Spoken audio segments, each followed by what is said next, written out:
Good evening and welcome to another edition of my podcast, Patrick's Place, where I invite you to journey with me on my weekly conversation regarding topical issues that will be of interest to you. You can join me on my YouTube channel by subscribing. Just to type in Patrick Anderson Jamaica or Patrick Anderson Radio.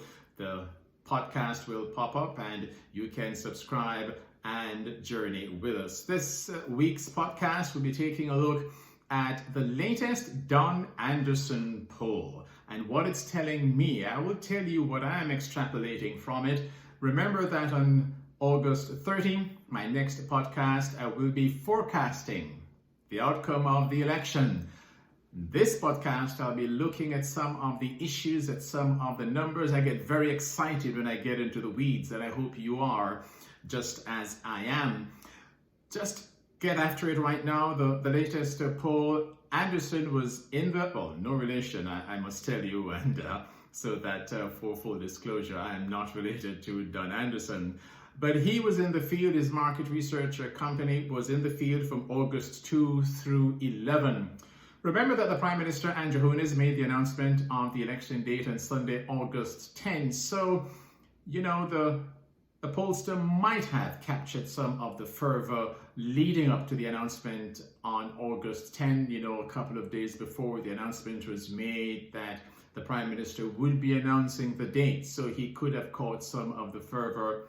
He might not. So we will find out on September 3. And let's just get straight to the meat of the matter. The 9 percentage point lead that the People's National Party held over the ruling Jamaica Labour Party a year ago has evaporated. Poof, it's gone. And that lead is now less than 1 percentage point. The lead is 0.8 percentage point. The People's National Party is still ahead in the poll with 34.7% favorability to the Jamaica Labour Party's 33.9%. The JLP has momentum. They are climbing. And so it is a very, very tight race. That is what it is suggesting at the moment. I am data driven, and so we cannot negate the facts. The undecided block of interest has fallen 6.4 percentage points, and now those who say they will not vote stands at 31.4% of registered voters. That has fallen from 37.8% to 31.4%, and so you see that 6.4 percentage point fall.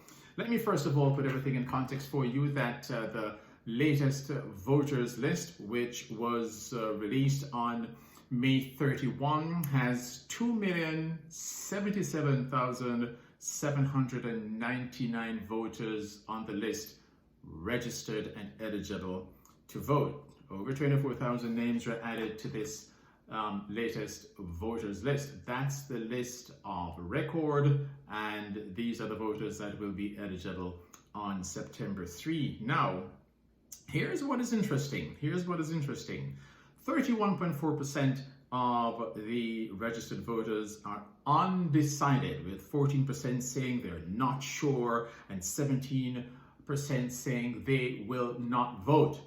So what we're looking at here, folks, is 70% of that 2,077,000 registered voters. So we're looking at a number in the vicinity that is likely, or not likely, but are eligible to vote, 1,454,000. That's what we're left with. The number is dwindling, and so you're getting my drift. What is also interesting is that the poll has revealed it has predicted a 50.4% voter turnout. Folks, this is what I've been talking about. Remember, this election will be decided based on the turnout. I cannot overemphasize it. And of course, elections are won on the day. Which party is better organized to pull out their voters on election day, come rain or shine? So with 50.4%, it's 50.4 predicted to turn out, That's only half of the electorate, folks. We're talking about 1,047,000 voters expected to turn out. Now, the Jamaica Labour Party, I think, needs a high turnout to be returned to office. So they're looking in the vicinity, I would think, of 52, 53, 54% turnout for them to win the election, in my opinion.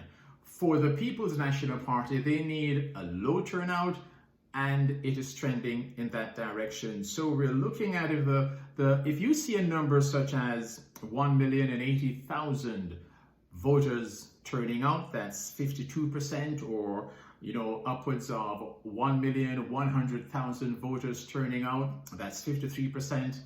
This election will therefore be tight or a win for the JLP. If we have a turnout in the vicinity of 990,000 to 997,000 of the registered voters, in the vicinity of 46, 47, 48% turnout, that low, it will favor the People's National Party. At the moment, another interesting figure, let me tell you, is the youth vote.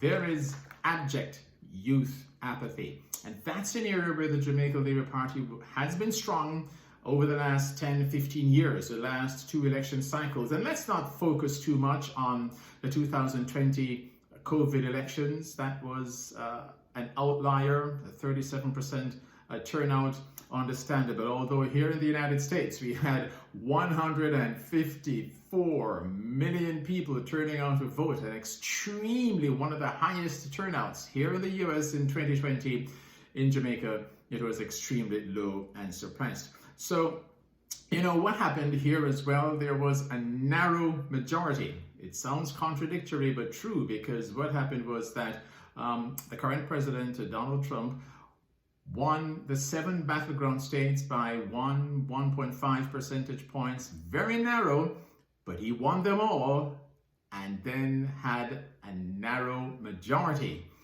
And I'm looking at the same thing happening in Jamaica in this election. It's gonna be extremely close. The numbers tell me that the seats will be closely contested in Jamaica. There are 63 seats in Parliament.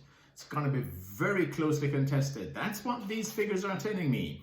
The PNP ahead, 34.7%, the JLP 33.9%. The seats are going to be very closely contested, but it is the turnout that will determine the election. A turnout of 51, 52, 53% will favor the JLP, in the vicinity south of 50%, at 48, 47% will favor the PNP. Now, remember, we're looking at a projected 70% to vote. It also projects a 50% turnout. We have a situation in Jamaica where the base of the parties are 25% for the PNP, let's put it 25% for the JLP, and then they're playing with that 20 percentage point there. It's out there for them to battle. So that is where I think the election will be decided. The youth vote, they're disenchanted, they are disappointed. That is a vote that the JLP needs. Now, if the youth do not turn out, it could be trouble for the JLP. They need them to turn out, and if they do in their numbers, this could be an easy win for the Jamaica Labour Party. The silent voters, the ones who are not telling you who they're voting for, are the problematic ones. And the silent voters, I suggest 1-2 percentage points can swing the election nationally. And that 1 or 2 percentage point can make a big difference. So it's pretty close. I think a high voter turnout, 52, 53%. The JLP will win with 35, 36 seats. A low turnout, I think the PNP wins with 38 to 40 seats. I will delve further into the numbers in my next podcast on August 30. Please come back when I will tell you who will win the next election. Remember that I'll be streaming live on Wednesday, September 3, as soon as the polls close, 7 p.m. Eastern Standard Time here in the US. I will be streaming live, analyzing the results as they come in, giving them to you, telling them what they mean, why they have happened, until the election is called. So until then, thanks for joining me again here on Patrick's Place on my podcast. You can subscribe, please do so at on my YouTube channel. You can just type in Patrick Anderson Jamaica or Patrick Anderson Radio and it will pop up. Join me for our weekly conversation. Until next time, be well, be safe.